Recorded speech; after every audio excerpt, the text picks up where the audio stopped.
Men, let's talk about the silent killer in many long-term marriages, the withholding of intimacy. Maybe you felt it. The conversations about sex have stopped, the bed is cold, and the gap between you and your wife feels like a canyon. You are a good man, you provide, you're faithful, you try to be supportive, and yet the one thing you need most to feel respected and connected is gone. And then comes the shocker, the thing that simply doesn't compute in a good man's mind. You hear stories, perhaps even experience it yourself, where intimacy is cut off, only for a partner to seek connection elsewhere, sometimes with a man who offers none of the commitment or respect you do. Your honest question is, if sex, for a woman, is supposed to be about trust, connection, and respect, how can that trust and connection be brutally cut off from the man she vowed to love, only to be offered freely to someone who has no history or commitment? It's a painful, confusing paradox that can shatter a man's dignity. But I want you to know, your confusion is valid, but the story you're being told about why this happens is often incomplete and misleading. I've spent the last 5 years watching good men struggle with this exact scenario. We're going to dive deep into the real reasons this dynamic emerges and, more importantly, how you reclaim your power and self-respect. Not by fixing her, but by fiercely focusing on your own health and dignity. This is a tough topic, so if you're ready to face this truth and find a path forward, hit that like button now. Let me know in the comments, what does respect mean to you in your marriage? And please subscribe and ring the bell to support men's emotional and physical health on this platform.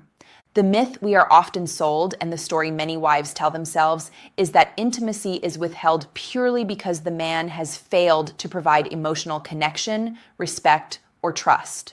While those factors are always important, the deeper, more painful truth is that for some, sex stops because it has become a tool of control, a form of punishment, or a symptom of deep, unmet personal needs in the wife that have nothing to do with the husband. Here's the truth a good man struggles to grasp: the male wiring.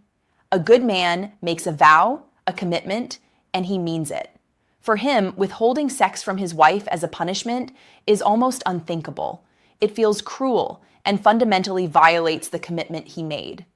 The female mechanism in this context: when a partner is unhappy for internal reasons, often related to their own life choices, unrealistic expectations, or lack of personal fulfillment, it's far easier to externalize the blame onto the closest source, the husband. Biologically, when a woman feels deeply entitled, unhappy, or unfulfilled, her stress hormones, cortisol, are high. The nervous system focuses on fight or flight, making the oxytocin-driven connection of intimacy nearly impossible. She may feel miserable, and in her emotional delusion, she cuts off the source of potential comfort, the husband, as a way to punish the perceived source of her unhappiness.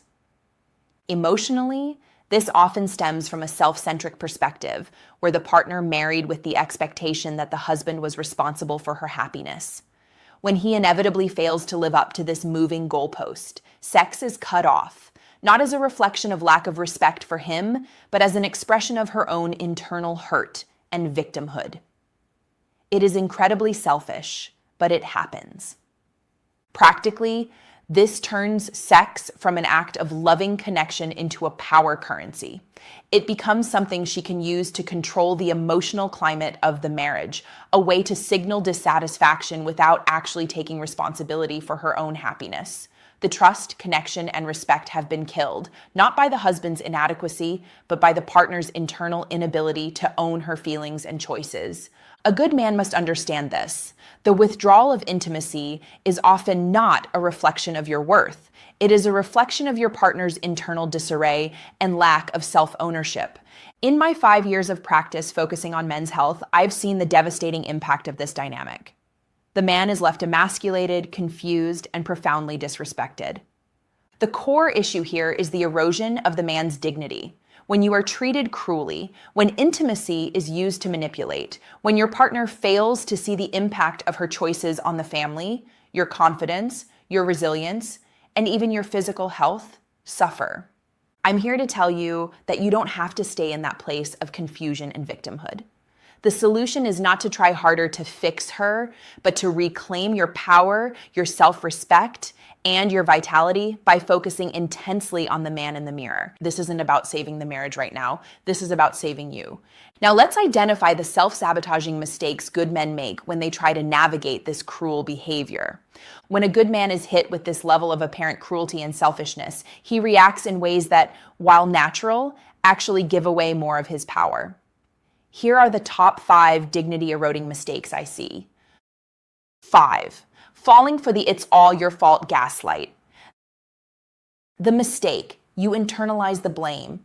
You believe her narrative that your failure to communicate, your inability to make her happy, or your emotional shortcomings are the sole reasons for the withholding. Biologically, accepting the blame floods your system with cortisol. This chronic stress hormone tanks your testosterone, weakens your immune system, and contributes to weight gain and anxiety. Your body is mirroring your crushed emotional state. Emotionally, this kills your self-trust. You enter a spiral of anxiety, desperately trying to change yourself to meet her impossible standards, becoming a shadow of the strong man she married. Practically, by accepting full blame, you give away 100% of your power. You put yourself in a one-down position where you are forever begging for validation that will never come because the problem isn't truly about you. The next mistake completely undermines your reputation with your children and friends. It's about how you seek comfort. 4th, winging it in the marriage without a personal operating system. The mistake: you continue to show up in the marriage as a husband who acts like a nice guy, believing that if you are just kind, giving, and helpful, the intimacy will return. You have no boundary, no plan, and no strength. Biologically, the lack of boundaries is exhausting. You are constantly anticipating her needs, which keeps you in a hyper-vigilant state, draining your energy reserves and preventing the deep, restorative sleep necessary for true physical and mental health. Emotionally, your constant niceness without self-respect turns into martyrdom. You start to resent her, and more importantly, you start to resent yourself for allowing yourself to be treated this way.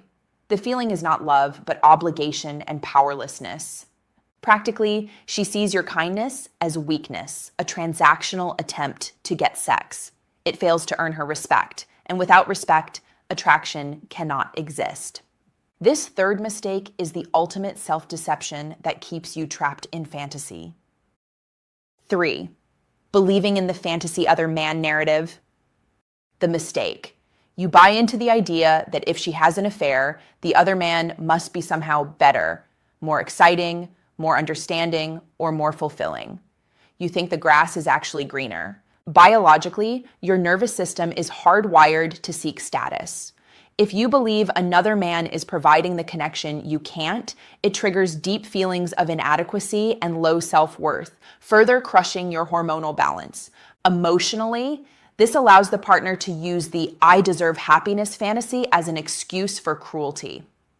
The reality that the affair is often based on 2 broken people commiserating over their own unresolved issues is missed entirely. Practically, you waste energy trying to compete with a fantasy instead of focusing on the reality of your own high-value, commitment-based character. You need to realize that these fantasy connections are emotionally fragile and have no strong foundation. The 2nd mistake is one of the toughest to stop because it's tied to hope. 2. Neglecting your vows to yourself. The mistake: you made vows to her, but you haven't made vows to yourself. I will protect my emotional health. I will not tolerate disrespect. I will maintain my physical vitality. Because you're focused solely on fixing the marriage, your personal health has become collateral damage. Biologically, you stop working out. You start eating poorly. You rely on alcohol or comfort food to cope with the pain.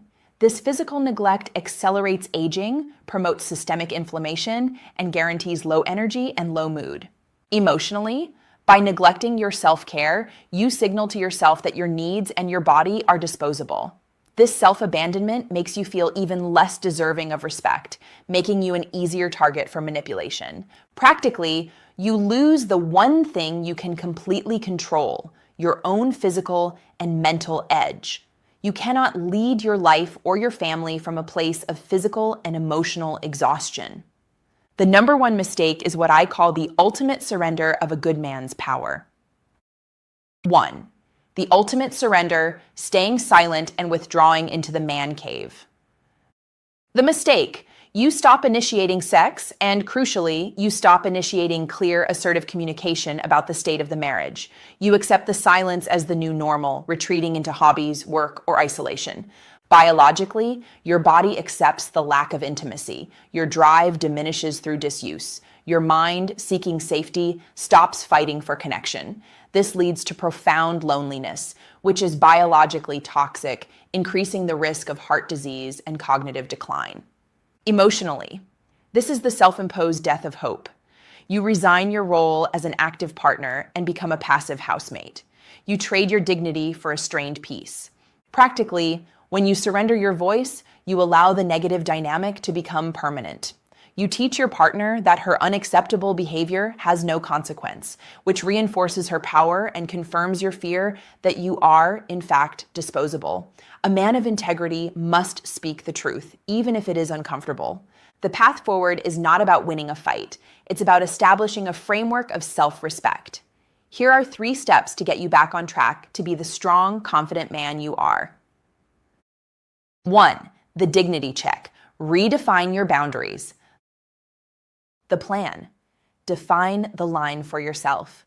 You must decide what behavior you will and will not accept in your marriage, regardless of the outcome.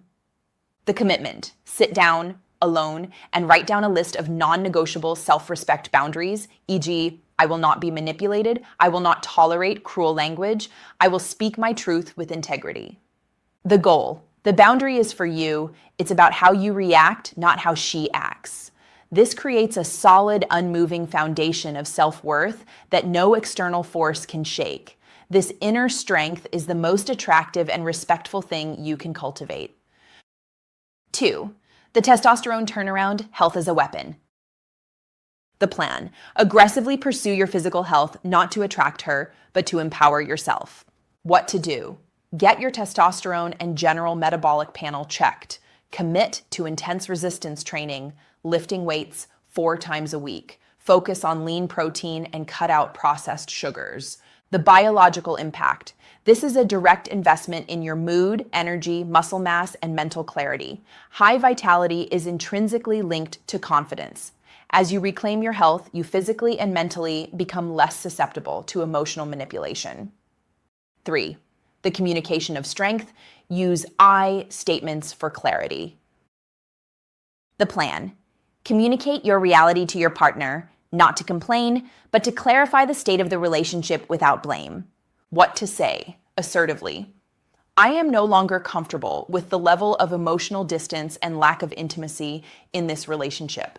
I feel disconnected, and I believe we need a path forward to health, or we need to look at what's next. I am committed to being a healthy man, and I need a marriage that supports that. The goal: you are stating your perspective, your truth, without attacking her. You are forcing the relationship out of the silent surrender and onto a path of clear resolution, which is the definition of leadership. Men, your inherent worth is not determined by your wife's level of desire, nor is it based on her ability to appreciate you. Your dignity rests on your character, your commitment, and your self-respect. The most important relationship you have right now is with yourself.